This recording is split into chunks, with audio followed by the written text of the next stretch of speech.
Hey, je m'appelle Tartiflette Enflammée, je fais des animes sur YouTube et bienvenue dans ce tuto pour apprendre à faire de l'animation sur YouTube. Cela fait extrêmement longtemps que j'ai commencé ce tuto. Du coup, il y a quelques incohérences et j'ai changé des choses dans ma méthode de fonctionnement de mes nouvelles vidéos. Par exemple, maintenant je dessine mes miniatures et je ne fais plus le lip sync à la main car c'est beaucoup trop long. Mais ce tuto vous mettra certainement sur le bon chemin pour faire des vidéos grave cool. Et si vous ne connaissez pas, je vous invite à regarder ce que je fais, à mettre un like et à vous abonner. Ça fait grave plaisir. Sur ce, je vous laisse avec le mois du passé. Et n'oubliez pas, l'eau c'est trop cool.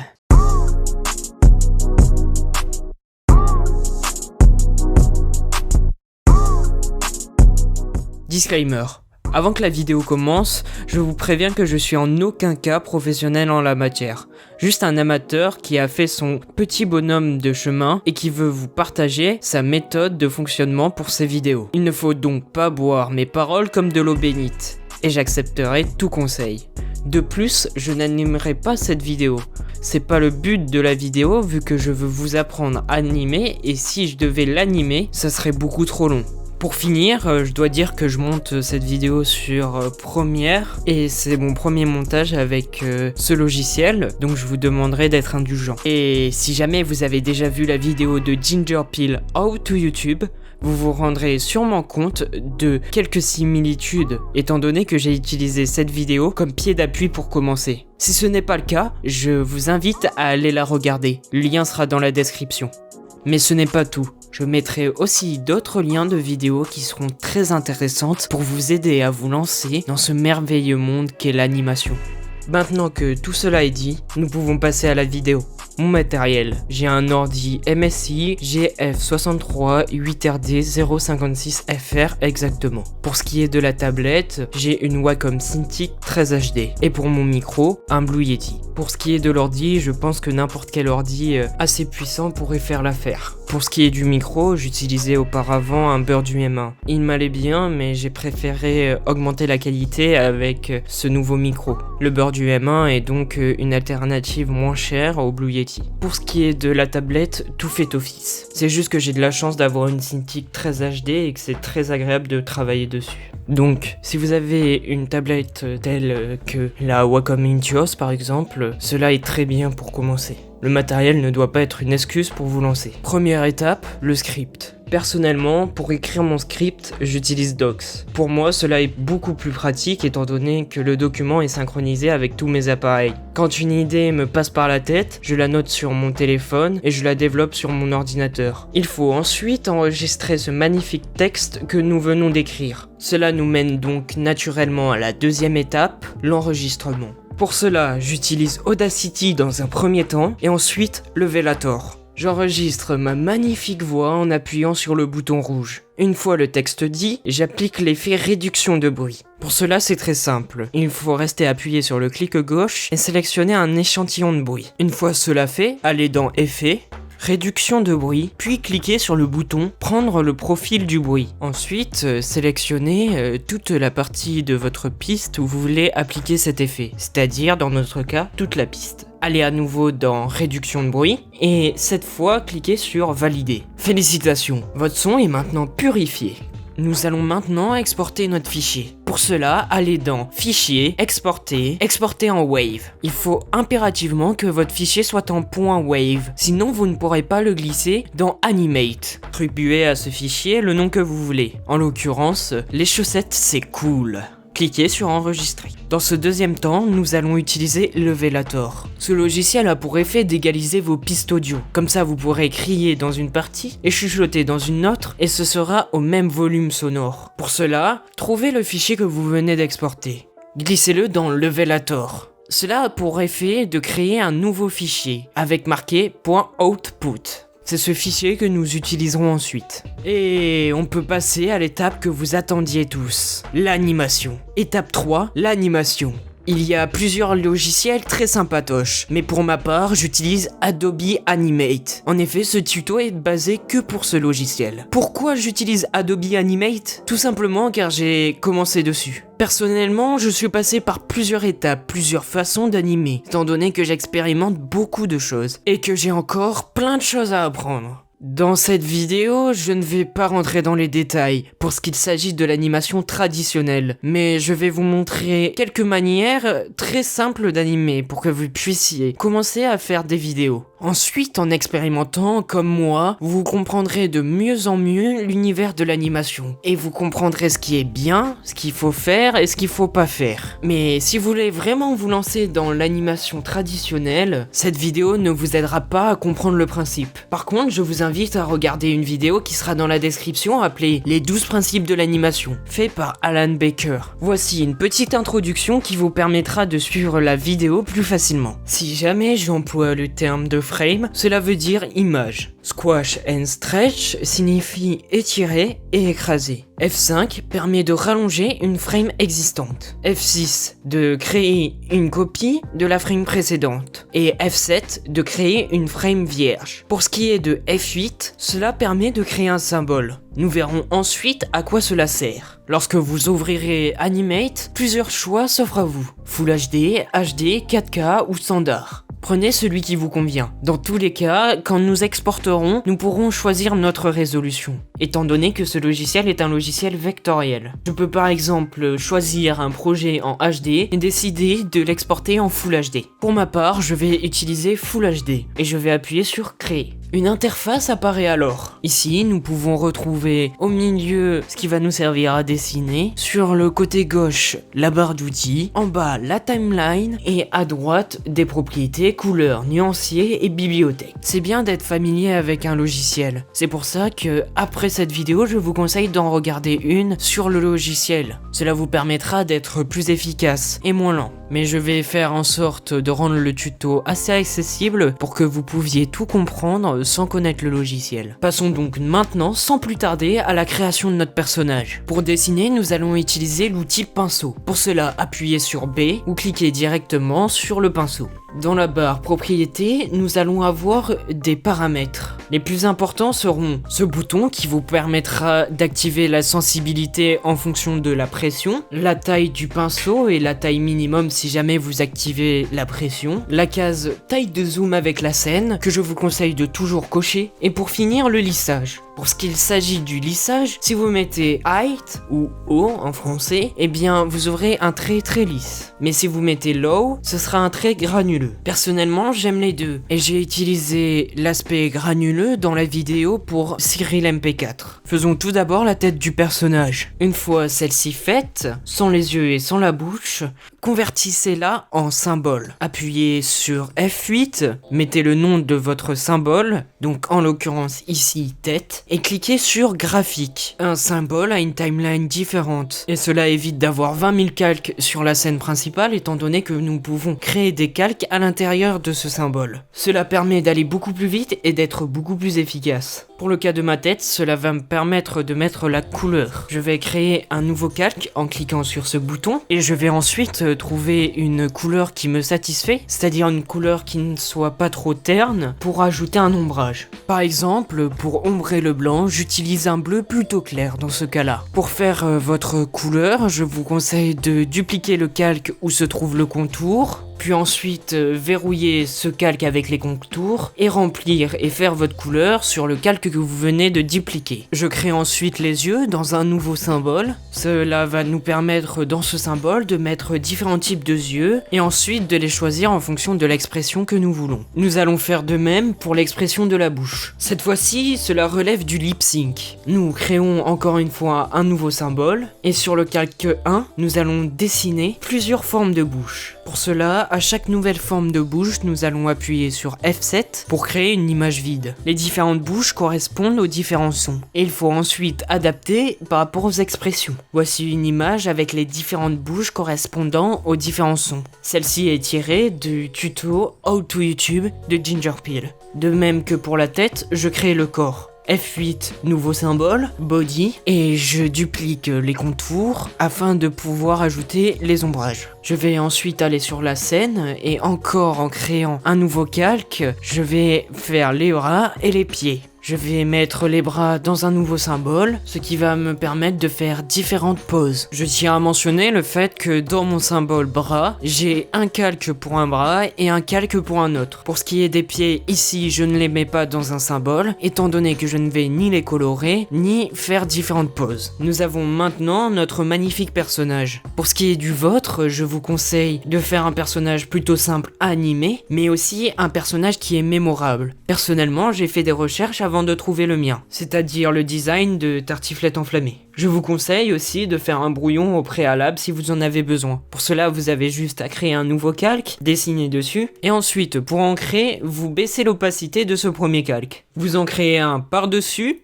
et vous repassez vos traits au propre. Et si jamais vous souhaitez faire un ombrage en plus, je vous conseille de dupliquer votre calque couleur, mettre ce calque que vous venez de dupliquer au-dessus du calque couleur et faire votre ombrage sur celui-ci. Nous pouvons maintenant créer un décor pour accompagner notre personnage. Vous n'êtes pas obligé, mais cela va rendre plus vivante votre vidéo. Je conseille un décor plutôt simple pour que l'œil ne soit pas attiré vers le fond, mais sur votre personnage qui va être animé. Personnellement, je dessine un arc de cercle pour désigner le sol, et derrière, grâce à un point de fuite, je vais faire quelques formes géométriques qui seront différents immeubles. Mais on peut faire autrement en utilisant des formes de base d'animate, comme dans ma vidéo 2 mois pour 7 secondes d'anime. Et avec quelques dégradés, cela peut donner un décor très sympa. Bravo, vous avez maintenant votre scène de base. Nous voulons désormais animer à partir de l'audio que nous avons enregistré. Ainsi, nous allons l'importer. Pour cela, rien de plus simple. Créez un nouveau calque et glissez-y l'audio.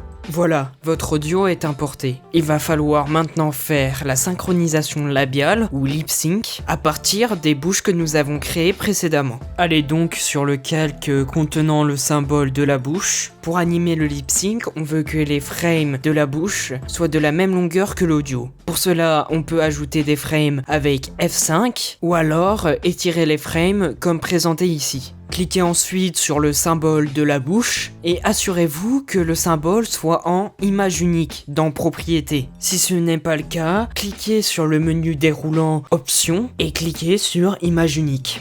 Nous pouvons maintenant animer la bouche. Pour ce faire, nous allons utiliser le sélecteur d'images. Cochez Créer l'image clé. Puis, cliquez sur les poses des bouches qui correspondent au son. En l'occurrence, notre personnage dit oui. Il faut donc utiliser la bouche O, puis la bouche I. Et enfin, la bouche neutre, puisqu'il arrête de parler. On joue l'animation plusieurs fois pour voir si cela fonctionne bien, et si nécessaire, on fait des ajustements. Personnellement, j'aime bien animer le lip sync à la main, c'est-à-dire que je refais toutes les images. Pour moi, cela permet de donner plus d'expression au personnage. Voici donc une technique avancée de lip sync. Dans cette technique, nous voulons que la bouche soit accrochée à la tête. Comme ça, lorsque nous faisons des mouvements de tête, la bouche suit. Ici, j'ai mon symbole tête, ainsi que mon symbole œil, qui est en image unique avec une seconde pose que j'ai créée. J'ai également le passage audio que je veux animer. Personnellement, pour animer la bouche à la main, je prends en référent ma bouche et rajoute les expressions que je veux que le personnage ait. Voilà, mon lip sync est fait.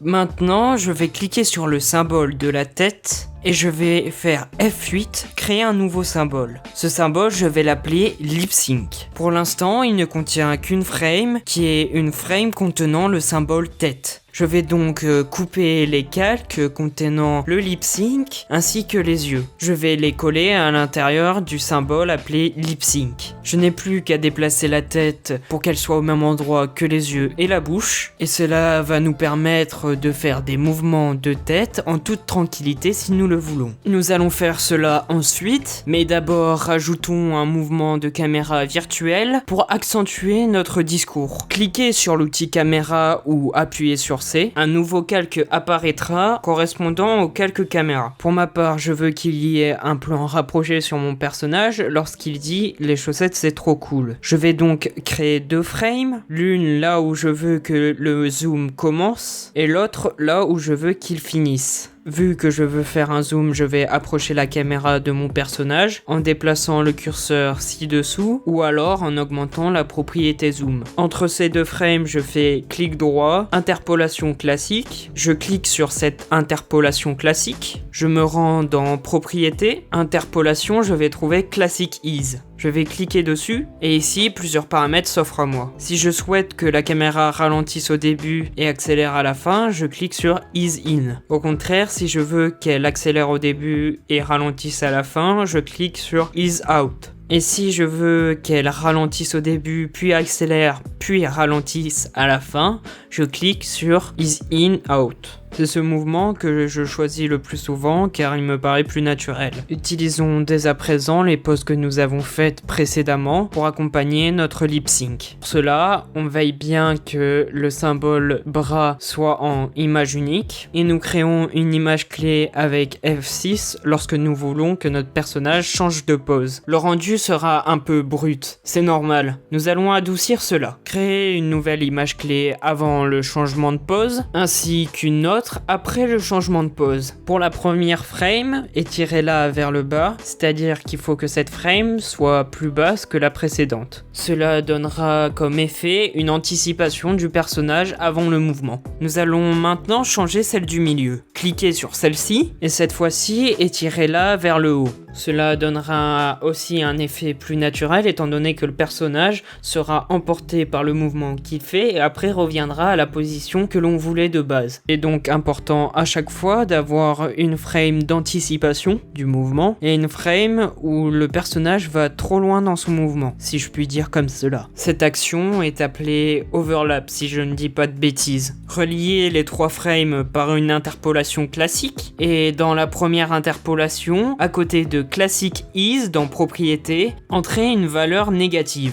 Je mets -100. Pour ce qui est de la deuxième interpolation, mettez une valeur positive. Ici, je mets 100. Et voilà, votre mouvement est beaucoup plus agréable à regarder. Et nous pouvons utiliser ce procédé pour les mouvements de tête et tout autre mouvement. Et voici quel rendu on peut avoir en combinant le mouvement de caméra, les mouvements de tête ainsi que les changements de pose. Maintenant que nous avons eu un lip sync bien fourni et bien vivant, nous voulons que notre personnage exécute une action. Je vais donc créer un nouveau symbole, cela sera plus pratique pour la suite. Dans ce mouvement, je veux que le personnage montre sa chaussette. Je vais commencer par faire 3 frames vides avec F7 et dedans dessiner 3 poses de base. Mon mouvement va se décortiquer ainsi. Le personnage est dans la pose de base, il va chercher sa chaussette derrière lui et enfin il la montre. Je décompose donc mon mouvement en 2 grandes étapes. Après avoir ajusté le timing de mes poses clés en ajoutant des frames ou en supprimant, je vais relier les différentes poses clés. Pour cela, je vais vous montrer plusieurs manières. Pour tous les mouvements, il est très important d'avoir une anticipation et ce qu'on va appeler un impact. Je vais donc, comme précédemment, créer une nouvelle image clé avant le changement de pose et une autre image clé après.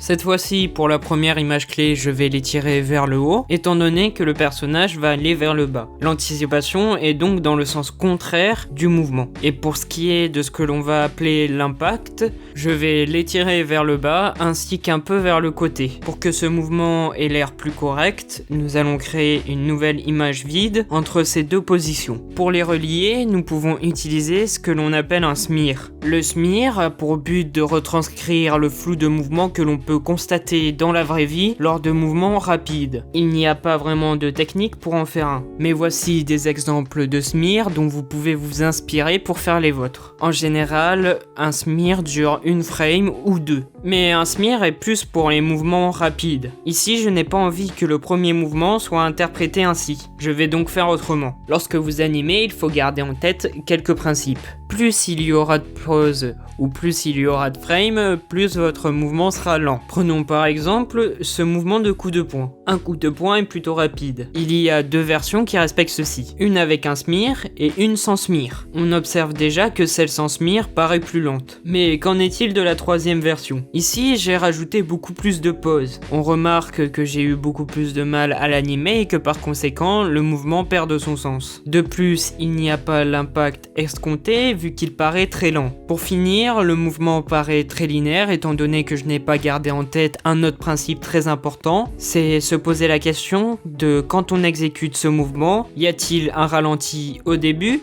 ou à la fin ? Ou cela accélère au milieu et il y a un ralenti au début et à la fin. Si on reprend l'exemple du coup de poing, cela paraît plus logique que l'on accélère à la fin et que le ralenti se fasse au début. C'est cette méthode que je vais utiliser à la place du smear, pour le personnage qui monte sa chaussette. Ici, je garde en tête le fait que je veux que le mouvement ralentisse au début. Je vais donc uniquement créer une pose qui sera proche de la précédente au niveau du dessin. Pour rendre cela plus facile, vous pouvez activer la pelure d'oignon avec Alt-Maj-O ou alors en cliquant simplement sur ce bouton. Si je le veux, je peux à nouveau ajuster le timing jusqu'à ce que le mouvement ait l'air correct aux yeux. Maintenant, nous allons vouloir nous occuper du deuxième mouvement. Pour cela, je vais utiliser la même technique que pour les changements de pose, mais cette fois-ci, je décide de dessiner l'impact à la main. En effet, on peut dessiner l'anticipation et l'impact à la main si l'on veut. C'est par exemple ce que j'ai fait dans 2 mois pour cette seconde d'animation. On veut maintenant relier ces images. Pour cela, convertissez la première pose en symbole, appelée pose 1, et la deuxième pose également en symbole, que l'on appelle pose 2. Faites de même pour la troisième pose, que nous appelons pose 3. Cela va nous permettre de pouvoir utiliser l'option interpolation classique. Avant la frame d'impact, mettez une nouvelle image clé, et nous allons aplatir un peu pour faire une anticipation. Quelques frames après la frame d'impact, nous allons mettre une nouvelle image clé, et ici, ça sera la position finale de notre personnage. Sur l'image clé, juste après la position d'impact, étirez un peu le personnage vers le haut. Nous n'avons plus qu'à faire une interpolation classique avant et après. Et comme sur les changements de pose, nous allons mettre pour la première une valeur négative et pour la deuxième une valeur positive. Voici ce que cela me donne avec un -100, +100 et 4 frames d'anticipation ainsi que 5 frames d'impact. Maintenant, il s'agit de faire l'animation de la chaussette qui apparaît, sinon il ne montre rien. Pour cela, on va créer un nouveau symbole et dessiner notre chaussette à l'intérieur. Et une fois l'avoir dessiné, on peut ajouter un effet assez sympa. En effet, on va faire un effet de trait tremblant. Pour cela, rendez-vous sur la deuxième frame, appuyez sur F7, cela copie les frames précédentes. Sélectionnez les copies des frames précédentes et appuyez sur lisser. Vous remarquerez que lorsqu'on joue en boucle l'animation, donc quand le symbole sera dans le mode en boucle, eh bien cela donne un effet de trait tremblant. Nous avons donc notre chaussette. Il s'agit maintenant de la faire apparaître. Personnellement, je n'ai pas envie que cette apparition passe inaperçue.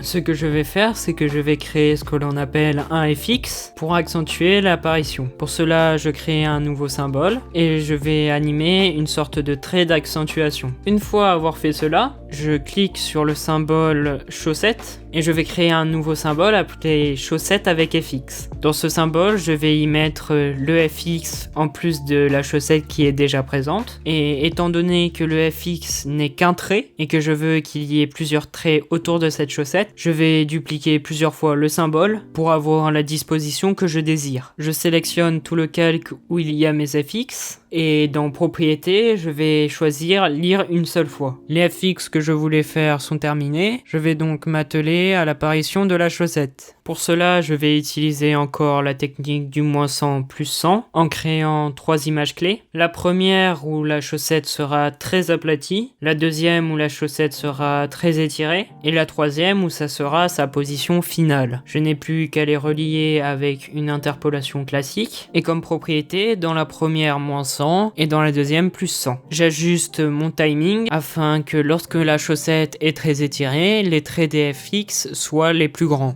Voilà, je sors du symbole et je n'ai plus qu'à ajuster par rapport à l'animation où il montre la chaussette. Je veille bien à ce que mon symbole soit en lire une fois et commence à la frame 1 et j'ajuste encore une fois mon timing pour que lorsque le personnage montre la chaussette, eh bien la chaussette apparaisse. Nous n'avons plus qu'à ajuster cette animation sur la scène principale, régler la caméra comme on le souhaite et même si dans mon cas l'animation du personnage ne ressemble pas au design du personnage au début étant donné que je suis allé assez vite pour le tutoriel, cela nous donne un bon résultat pour illustrer nos propos. Bien sûr, ensuite vous pourrez faire des mouvements de plus en plus ambitieux, des scènes de plus en plus vivantes dès que vous aurez pris le coup de main. L'animation est terminée, il faut maintenant passer à l'export. Vous pouvez exporter directement la vidéo en faisant exporter la vidéo, mais étant donné que j'avais des bugs avec cette méthode-ci, moi je faisais autrement. Je faisais composer fichier, exporter l'animation. Cela va donner une séquence de PNG.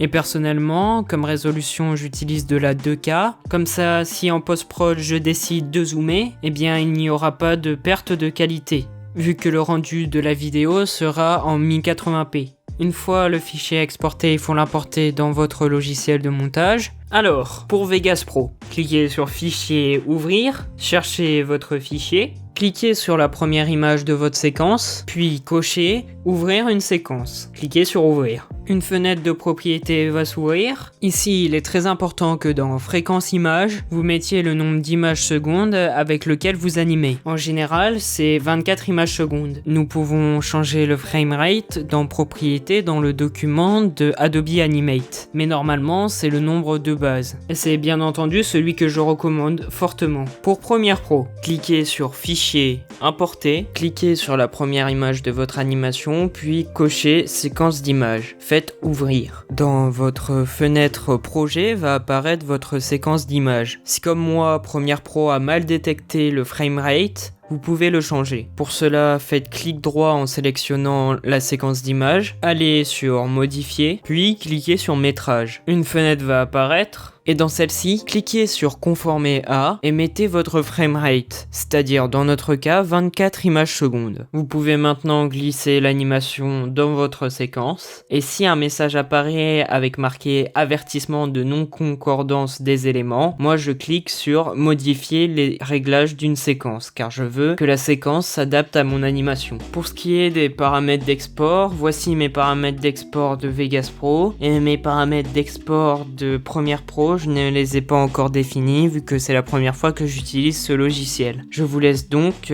chercher sur internet. La seule chose importante, c'est que l'on garde le même framerate que l'animation, c'est-à-dire 24 images secondes pour notre cas. Passons à la miniature. Pour la miniature, personnellement, j'utilise Photoshop. J'exporte des images qui me plaisent bien dans l'animation que j'ai créée, en exportant le personnage à part du décor. Cela va me permettre de détacher le personnage par rapport au décor. Et grâce à quelques effets et quelques bidouillages que je fais, étant donné que je ne maîtrise pas à 100% Photoshop, je fais une miniature qui me plaît. Pour ce qui est des dimensions du fichier, je fais une image de 1920 par 1080 et je l'exporte en PNG. Un petit tips, il faut que la miniature ne soit pas trop vide mais pas trop remplie non plus. Vous pouvez dézoomer avec CTRL molette vers l'arrière ou CTRL- pour voir comment la miniature rendra sur votre chaîne. Étant donné que la miniature ne se verra pas en gros mais en très petit. Voilà, maintenant il ne reste plus qu'à uploader votre vidéo et le tour est joué.